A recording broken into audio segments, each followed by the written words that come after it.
I wouldn't even practice this week if I was there. I'll just like call in sick, get a doctor's note. Controversial. That's right. Controversial. So let's talk about New Zealand who's making a habit out of losing with 1 point in France.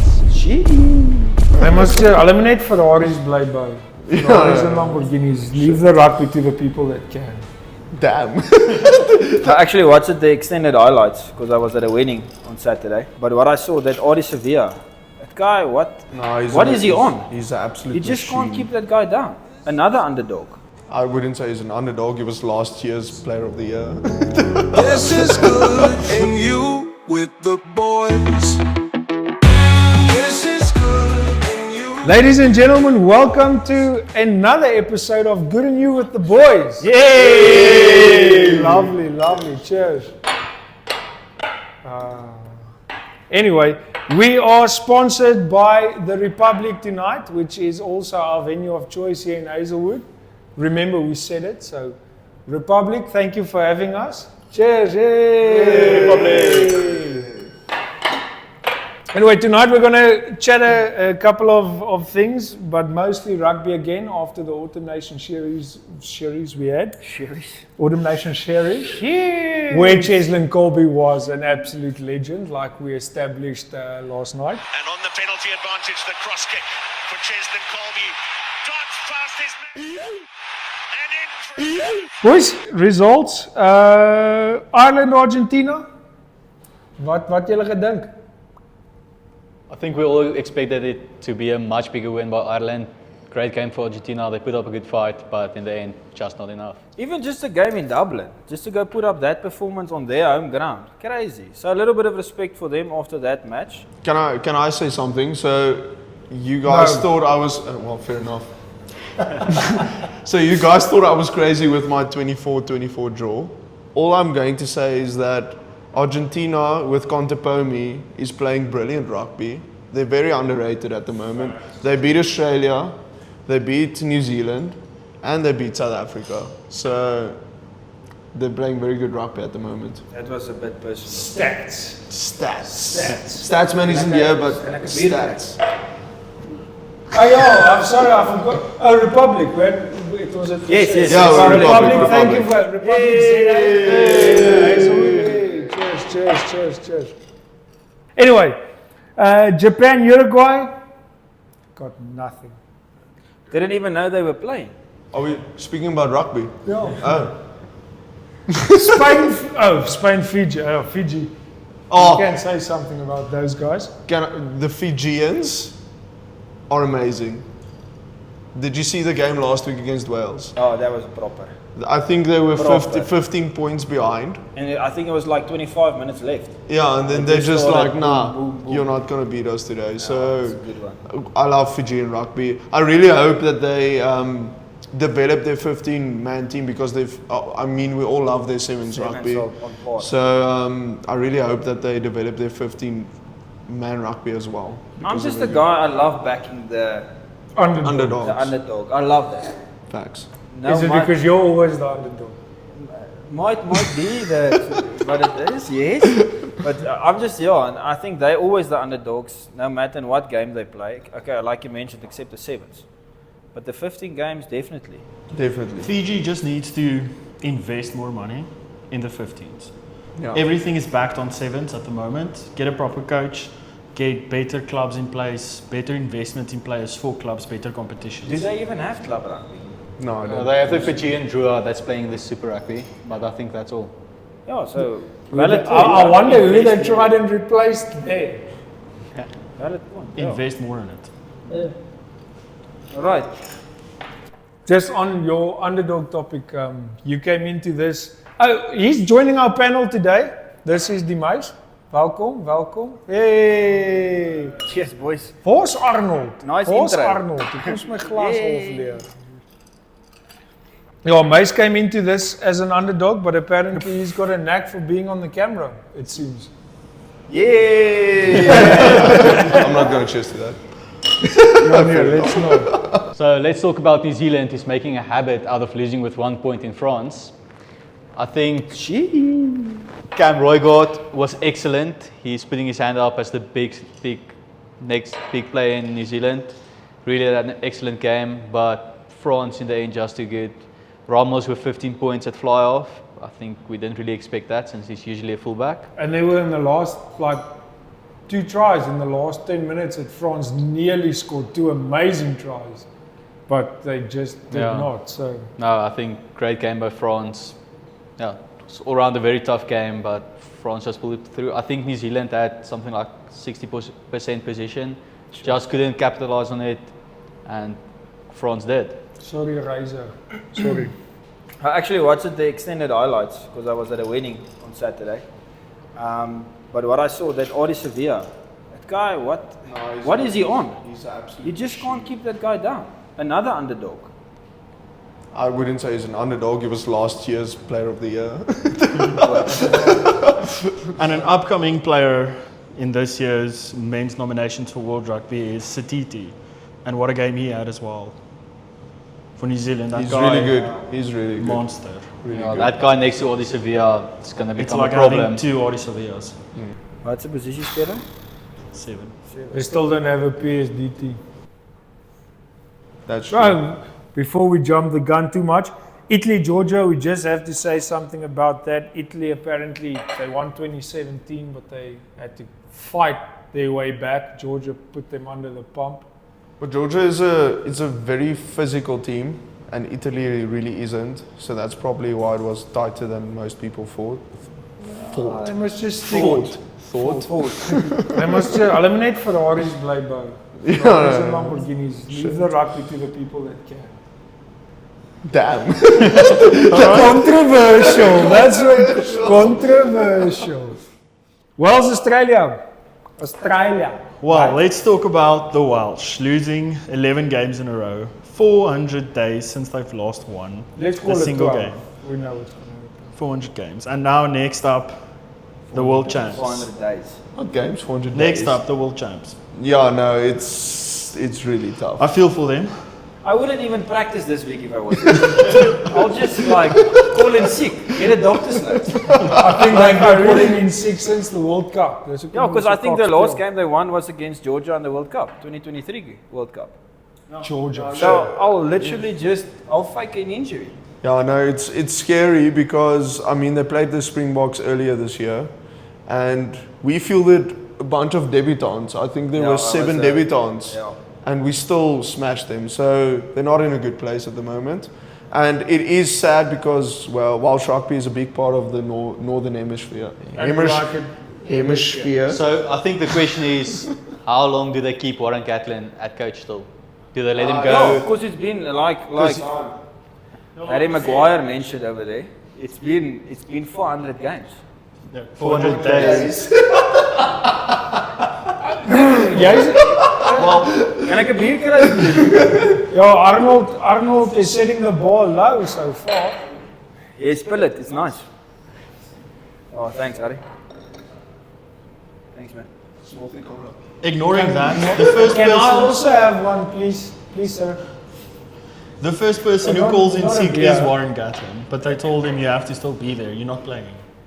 Does anyone still want to say something about the Springboks England game after we gave Marcus Smith hiding? Ons het vir Owen Farrell, who wasn't even playing. I don't know if that guy's still alive. We gave him a hiding. Freddie Stewart. Do you guys want to say something? Will you lead say? I just have one thing. After we saw the Cheslin Colby steps again, I think it's important that we open a support club for these guys. I mean, the chasing Cheslin group is getting bigger and bigger, and someone needs to help them. It's getting serious. That's a scary fact. At the end of the day, I said before the game, Marcus Smith, everybody rates him very highly, but I believe when he's under pressure, he's not a good fly-off at all. And that's why I would say he's not a good enough fly-off. He's probably good in his club rugby and all those things, but as soon as he's under pressure, it's tickets. And we saw it again this weekend. It's difficult for a fly-off to exceed if your forward pack goes forward and back. So, and it's like you say, in the club rugby with the Harlequins, massive pack. Now with England up against the Boks, massive pack. So you're just constantly under pressure. So that pressure just gets to you. But a really good fly-half can work under that Like pressure. Pollard. Like Pollard. Easy. So that's why I would... Marcus Smith, And all good runs. player. When he borrows his neighbour's golf club. Marcus Smith, very good player, but I really don't rate him as highly as a lot of the people do. So I don't know. And I think the fact that we, for about 20 minutes, didn't even play rugby, gave away consecutive penalties, got a yellow card, almost got 2 yellow cards for giving away consecutive penalties, and still winning the game. That's quite impressive. I think we pulled through, we stuck through, and yeah. Like we said in our video prior to this one, it's pretty amazing to see that a Springbok team that plays badly 2 weeks in a row can still grind out a win against the best England team they can put on the field. Yeah, amazing. Anyone want to say something else? I've got a magic trick that I want to do now. Cue the wall break.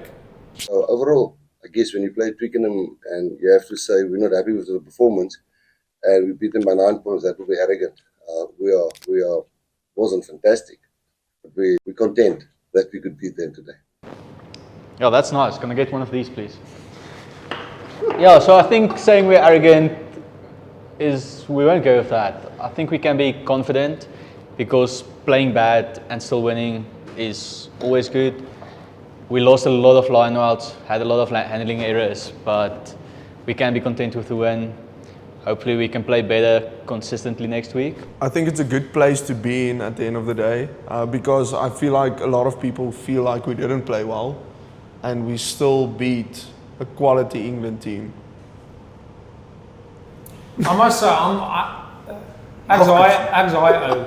where I'm spoiled, if I can call it spoiled. I want more. So yeah, I'm happy that we get the win now, but the Springboks are so good now that if it's a shit game, I'm not happy. I want to see 10 tries. I want to see Kirtley and Cheslin running in for 10 tries. And it's selfish, I know. Or Kwagga Smith.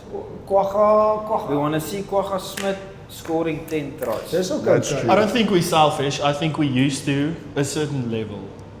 A certain level of intensity that the Boks bring to the game. Which Kwagga Smith can provide. 100%. Controversial. Because Controversial. what does our pack always do? Lineouts, scrums. We With lost Kwagga 4 lineouts. We lost, I think we gave it away 2 scrum penalties, and that's not what we do. What need we actually front do football is fuck. so we can attack. We are going to do the World Player of the Year and all the World Rugby nominations now. Starting with the World Player of the Year men's 15s. Let me just. And the get nominations are as follow: Eben Etzebeth, South Africa; Cheslin Colby, South Africa; Peter Steph de Tooy, South Africa; and finally Caelan Doris, Ireland. So, if you had to pick Player of the Year and why? there. Any one of the first 3. No, honestly, Cheslin Colby is. I said it last night, I'll say it again in a previous video. Not at the Republic, by the way, if we forgot to mention. Thank you, Republic, for having us today. Republic, Zeta, Hazelwood, yay! Cheers. Cheslin Colby is a legend. He is the one that everyone else is trying to catch up to. Don't forget about Kirtley Orense. Kirtley Orense is very, very close to Cheslin Colby, and the two of them are so far ahead of anyone else. Peter Steph de Tooy, out of his last, I think, 12 games for South Africa, he was man of the match for 7 or 8 of them. So his tank just never gets empty. Peter Our Steph stats de man Tooy- isn't here, so we can't confirm. Yeah. So he's probably lying. Well, check that. Controversial. Peter Steph de Controversial. Tooy is just a legend in his own right. Eben can literally bench Cheslin. I think he does, because years ago there was a rumor that the weights at the Stormers weren't heavy enough for Eben to do his arm and bicep curls, so he probably uses Cheslin Colby. That is a fact, I know. And Caelan Doris, well, you have to have someone there from Okay, shit so rugby that's team. interesting, but you didn't give us your pick. You have to go with one, you can't go with 3 or 4. Yeah. Pick one. PSDT. Because I said in a previous take, behind the scenes, PSDT, there are guys that suffers from PSDT syndrome. It's an actual thing. The first one that suffers from PSD syndrome is George Ford. PTSD. PSDT. PTSD. Post-traumatic No, stress. No, Peter Steph de Toy. Yeah. PSDT syndrome. George Ford. Yeah, verstaan. And then recently, in the 2023 World Cup, Jordy Barrett. Yeah. Both of them suffers from PSDT. So yeah, no. Peter. All right, so we have one Peter Steve. Let's go next. I think the answer is simple. For me, being a world-class lock myself, hey, I can see it in your weight. Controversial. no, like I said, it's quite simple for me. I think as well. Peter Steph Toy, guys work rate, fitness on the field, even off the field, filling the water bottles and stuff like that. Giving everything for South Africa. So that's Peter Steph Toy. Maurice, tell us. I'm going to try to keep it as short as possible. I would pick Cheslin. So, Statsman isn't here, but I got the stats beforehand. So, the last time a winger won World Player of the Year was in 2008, Shane Williams from Wales. And it's very easy to see the impact of a forward if he's very good. And our forwards are very good at the end of the day. A guy like Cheslin, you can ask anybody who's the best winger in the world at the moment, and they would say Cheslin Colby because he brings something else into the game. I can't remember where I had to say this guy had a bad game today. His influence is immense. He always goes forward, and if you're 1-on-1 against Cheslin Colby, there's no way you're going to stop him. So just for that and the impact he has, as a backline player is, I would say, Cheslin Colby. Not to mention his diversity. Exactly. And he's so humble about everything as well. Playing hooker, scrum off. That guy's all over the field. But what I actually appreciated of his post-match interview on the man of match side, he actually said credit to the guys in front. He's so humble. They don't get that much of a recognition, but they're actually the guys doing the hard work. But okay, every time he gets the ball, he still has a pretty penny to cover. And he never misses a tackle. No. You can be the biggest forward in front of him, he is going to stop you. So, no, hats off to Cheslin. I think he deserves it. Okay, Lulu? Let's go, Lulu. Talk to us. So I'll go Peter Steph. I mean, we're known for our defense. That's our trademark. And who's at the top of the tacklers every game, most tackles, at least top 3 every game, is Peter Steph. He's everywhere. He plays 80 minutes most of the time, almost never gets subbed off. So he's a pillar of strength at the front. He leads the whole forward pack. So I have to go Peter Steph. So I just wanted to say, yes, 3 South Africans. But there's a reason why Caelan Doris from Ireland's also nominated. Number 2 team in the world. And the only reason they're not number 1 is because we exist. So, Ireland captain, he is a good player, but unfortunately he can't contend for the player of the year. Oh, shit. Ladies and gentlemen, our special guest all the way from Ireland, Mr. DK. What? Cheers, buddy. You're not even drinking a Guinness. They're drinking Guinness. Look at that. This is for you. Bro, you got fat. You don't drink Guinness. You don't drink Guinness out of a can. So I'll use a bit right with the pints, lads. Look, if you see this guy in the parking lot at 2 in the morning, you run. This is the type of guy I tip R5 and say thanks when I reverse out. Yeah. So tell me why Caelan Doris doesn't deserve this award, lads. Go on. Because Peter Steph du Toit is playing rugby.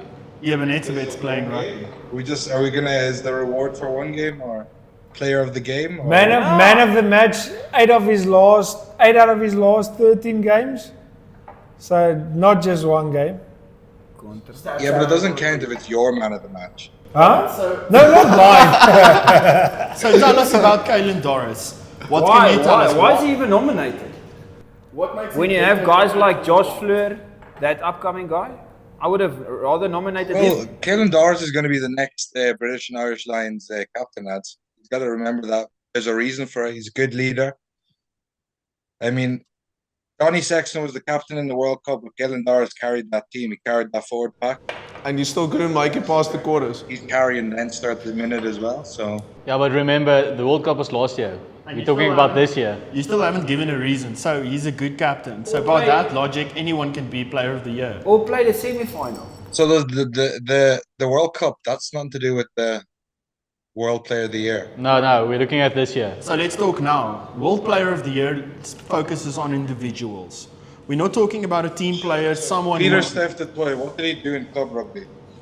What did he do? We don't know. He plays for Japan. Don't say that. But when he plays for South Africa, he's amazing. And listen, you can't talk about club rugby if your club is freaking Leinster that's got the budget of 10 first world countries and can buy the whole of England if they wanted to. They literally reduced your military budget to put it into rugby. Can we discuss that? And they you literally still, did that. And still, you haven't won a World Cup. You're not number one in the world Anymore. And Johnny Sexton, what did he do? He got too old, he retired because he couldn't win anything. Club rugby, yay! Where's the World Cups? And what did Leinster do in club rugby in the last Who won the 3 years? URC this year? It wasn't Leinster. No, sorry. It's nice having you, but it's nice having you. We don't want to give you It's shit five the people whole time. bullying an Irish guy that's not even here. Let's all relax. He has a valid point. Caelan Doris is a very good I player. had to come in and disagree because you Springbok fans are like the New England of football. So You're also a Springbok fan. You just don't want to admit it. We're watching 5 South Africans bully an Irishman. We know what? Not watching rugby now, it's a discussion, so let's move on. So actually the question I would have wanted to raise out of the nominees list, how many of those 3 South Africans you guys think is going to play the next World Cup? All three. All three of them. Yeah. Okay, let's start. Okay, age restrictions might play a role. Peter Stephentoy 31. definitely has. He's 31, okay? So next World Cup, 3 years. He'll be 34. Which is We do. yeah. It's possible, but we do have young and upcoming talent that he might be reverted to the bench. No one wants to see Peter Steph out, but we do need to make room for new players. 2027 World Cup, I think Colby will probably still be hanging around. He's a winger though, so there's a lot of competition for wingers. You've got guys like what's sister's favorite Maniki. He's exactly so he's starting to. Yeah, Moody's starting to hang around a bit more, and you're going to see a lot more young oaks coming in. So I think Izzy obviously because he's world class, but it's a bit. I don't see. Is he going to still be good enough? He's good enough now, but is he still going to be fit, strong enough to be able to play a full 80 minutes to defend the World Cup? Because it's not just remember it's 2 World Cups in a row. Springboks are going to go and try to do something that no other team has done before. So it's a bit I don't see being good enough to be able to do that. Peter Steph, you never know. Peter Steph could do it.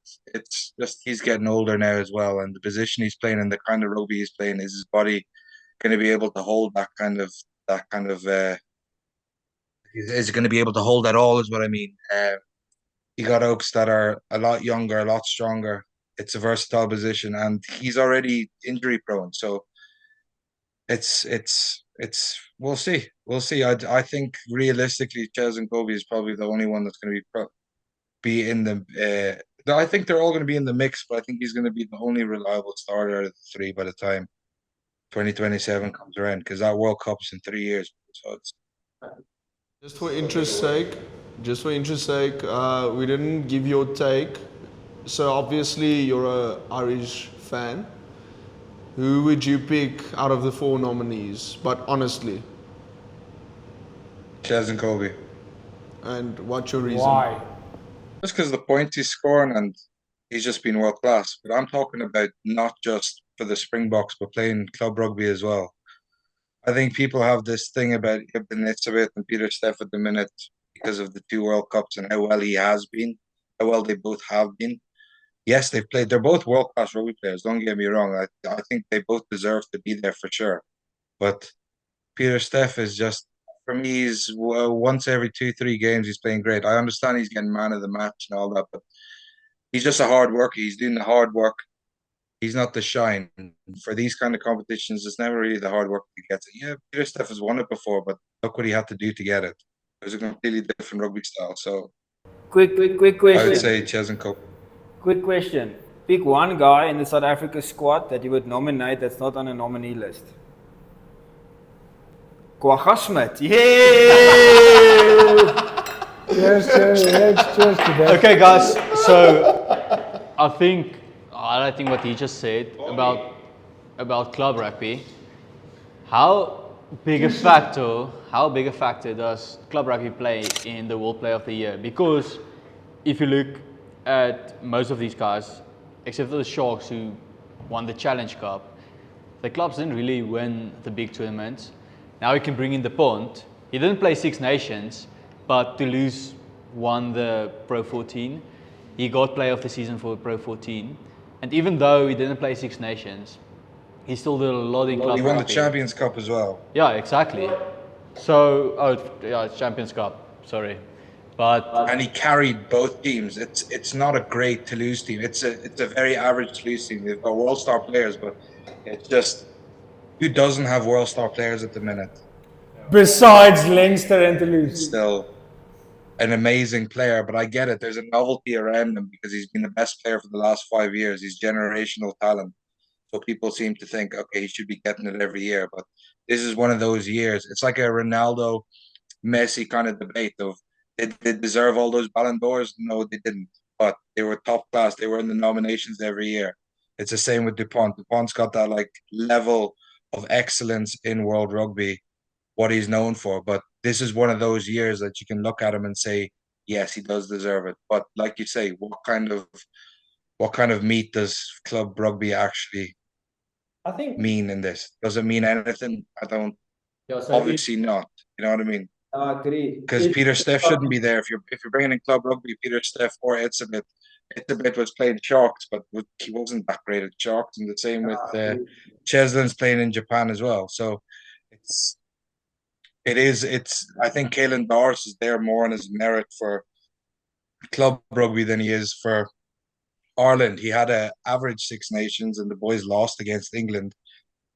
So I think he's probably the only oak that's actually there for his club rugby. I just want to say something. I think the big difference between football and rugby at the moment is that club football is much larger than international football.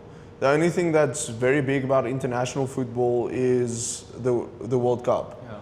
So all the best players are playing for the best clubs, usually in England or Spain or so on. And in rugby, it's the opposite.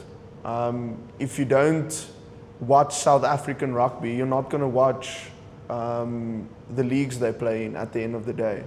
So that's why I think it's more a merit of international rugby, because international rugby is much bigger than club rugby at the moment. And you should probably bring club rugby more into it, because it makes a difference. I mean, Dupont, as you said, had an amazing season, and I honestly thought he was going to be on the nomination list. I was shocked that he wasn't there. So, yeah. He deserves at least the shout. I don't know if he deserves the award, but he deserves the Yeah, shout. he does deserve the shout. Well, let's move it on to where he is nominated, which is the men's sevens player of the year. So we have 2 French nominees. That all speaks volumes already. No Fijians, and they are known for their sevens. No, even New Zealand. Yeah, no New Zealand. Oh, South Africa as well, but we didn't play good And if you sevens look, last year. Ireland is the only team that's nominated in both the men's 15 and the sevens. So it speaks of the volumes that Ireland have grown. No, it's that military budget. It's the military budget. It's reinvested. It's a military budget. I agree. I agree with you. At least, only team that has 2 players. I think we can clearly see that world rugby is elevating. Not just South Africa, New Zealand, Australia as it was in the past, but everyone is improving. We've seen it with Japan, seen it with Fiji coming through, Georgia beating the Welsh. Everyone is improving, and that's making rugby more competitive.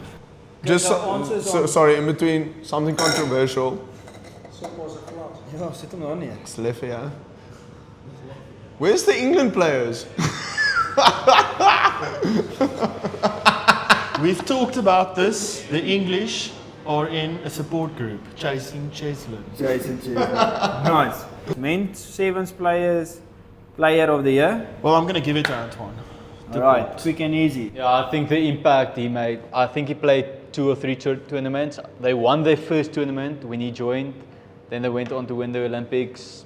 Exceptional. Yeah, it's just next level. Definitely DuPont. At the end of the day, I just want to say this. I've seen a game where he came onto the field as a bench player or as a sub. They were behind in the Olympics and they actually won that game just because of the impact he made. So definitely DuPont. I want to give a shout at Terry Kennedy. A couple of years ago, 2 or so years ago, Ireland was an invitational team. I think when it was the Cape Town Sevens, if I'm not mistaken. And Ireland are now among the best 7 teams in the world in a very short space. And Terry Kennedy is at the center of that. So I want to give my men's sevens player of the year. Well, I want to rename that and say men's sevens player of the last 3 years. If you take all that into account, it has to be Terry Kennedy, but DuPont deserves it. Fact. I think DuPont, world-class player. Also So good. just playing an excellent game. But if I have to go with someone, I'll definitely go with Kwagga Smith. Okay, next up, we have men's Breakthrough Player of the Year nominees. First up, Sasha Feinberg, Mungazule, fuck off. Jamie Osborne, Wallace Satiti, and finally, Imoal Waboso. Luan, Lulu. I think it has to be Wallace Satiti. The impact he had on the New Zealand team. He's a regular starter now. It has to be him. He's playing very good rugby. It's the new Adi Sevilla. I'm gonna go with him. I love Sasha, but he hasn't played as many games. He hasn't had as big an impact as Wallace Satiti. So I'm going for Satiti. Who's Titi? What? Wallace Satiti. Is that how you pronounce his name? Setiti.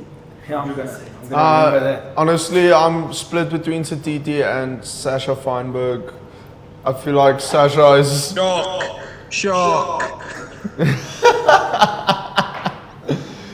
No, Sasha is an amazing player. I feel like it's unlucky with his injury at the moment. He made a major impact. I feel like everybody knows Mani Lebok is a very good fly, but he can't kick. And Sasha is kind of a mix between Andre and... Kick at goal. Kick at goal. Well, let's just go to you saying Sasha has been unlucky. He didn't tell Rossi about the extent of his injury and kept playing. He would have been out for a couple of weeks, but he kept playing. Now he's out for a couple of months. So, yeah, but you're dung and stupid. You have a responsibility when you're international. Yeah, and at that age, forcing like playing time over an injury, you can hurt the rest of your career. But he is driven to play for the Springboks, obviously. But nonetheless, I can't pick between Satiti and Sasha. I feel like they're both very good players and they made a major impact. So. I completely agree, and that's all I'm going to say about it. You nice? Gun to the head, definitely Satiti. I'll definitely go with him. Sasha had 3-4 good rounds. When I was playing with the squad with Nick Mallet, I also kept an injury from him. So I understand where the guy's coming from. You're still young, you want to prove a point. And that's why you're not there anymore. I did the same that time with Nick. We had a good discussion afterwards. But yeah, definitely Satiti. I'm also going with Satiti. You can clearly see he's just next level in New Zealand. So there's no doubt. And I think playing with a guy like Adi Sevilla, To still stand out. that's a mentor for yourself and to still stand out. That says a lot about you. I think Satiti is what, like 17? 21. Same. But, yeah, massive career still ahead of him. Let's just call it barely legal. Yeah, massive career still ahead of him. He's not paying tax. Still young. He's just started paying tax. Okay, DK, your Mr. call. Mr. Ireland land. Okay, your call on upcoming player of the year? Kwagga Smith. Yeah. No, it's definitely Satiti. I mean, if you look at overall play and what you like contribution, Sasha's had a good year for sure. But if you say Sasha's had a good year, then you can say Jamie Osborne's had a good year. A guy that was playing 10, 12 for Leinster, then going to play fullback for Ireland, his first test, literally. So he's had just as good as year. It's just there's obviously a lot better 10s and 12s there. But I'd say Osborne deserves to get the shout for sure, and Sasha does too. I mean, what Sasha has been doing for the Stormers and what he does for Springboks is unreal. But it's definitely City. I mean, Okay, great. So, guys, predictions for the weekend's game: South Africa versus Wales. Given how Wales played against Australia not in form, we weren't the best against England, but I'm still giving us a big win margin. I'm going to say at least 30 points. Okay. Yeah, I think we're going to play a young team, bunch of eager guys that wants to stick their hand up. I'm going to say South Africa by 25 points. I have to be controversial. South Africa by 52 points. 52. Yes. Controversial. Springboks 40. I'm going to be that guy. I'm backing Lulu on this one. It's going to be we're going to give exposure to a little bit of younger guys. A guy I would like to see to feature, Cameron Anakum. Definitely give that guy a chance. Bring Kwagga back. I think this is typically going to be a BMT type of game for us. I'm sorry about it. I'm sorry. So, at the most, I'll say 25 points. It's the perfect opportunity for us to get in the guys. We've played over 100 players this year alone. Within the 50 players within the Springbok squad alone. So, I know and there's 100 boys. a lot more. Marius even got a run out. I'm counting Kwagga 3 times. Okay, Kwagga. I'll put Kwagga in the starting lineup from 1 till 50. Correction. Close team. But no, it's time to try again. Put in a new squad, play something, test. That's exactly what we have to Mr. do. Ireland land, your prediction? I agree with Harry on that one. You gotta put the young players in there. Where the Wales are just they're shit. I think they're world number 11. I don't even think they're top 10 anymore. But yeah, you gotta put them. I'd play the young lads, get them out. But I think it's going to be maybe about 15, 20 points even still. South Africans' fourth team are winning these Oaks with 5 points. You know what I mean? So I think it's going to be a big score. I think Wales will have a good first half, but second half South Africa, the young lads are going to take over. They're going to put the Etzebets, they're going to put the Peter Steffs on, and they're just going to rule the game. I mean, when that bomb squad comes on, I think they're just going to kill them in every aspect of the game. So I'm going to say about 15 to 20 points. 20 points. Let's go 20 points. France, Argentina, quickly. Oh, that's difficult. Pick your team, pick your points. No discussion. Let's go. On the spot. French by 7. France by 4. I'm backing my statement with Contepomi. Argentina with 3. I'll go France by 12. I wanted to go Argentina by 8. Playing good rugby. Mr. Ireland land? Controversial. France 15. Ireland, Fiji. Fiji's going to put up a fight like they always do, but Ireland's going to take it again. I'm going to put Ireland 16. Yeah, I think Fiji always starts hard, falls off at the back sometimes. I think Ireland by 28 points. I feel like Fiji, they get their engines going later in the game, but it's not going to work against Ireland. So Ireland with 21. I'll go definitely Ireland with 12. Going Ireland 31. That's a big call. You're probably going with Fiji.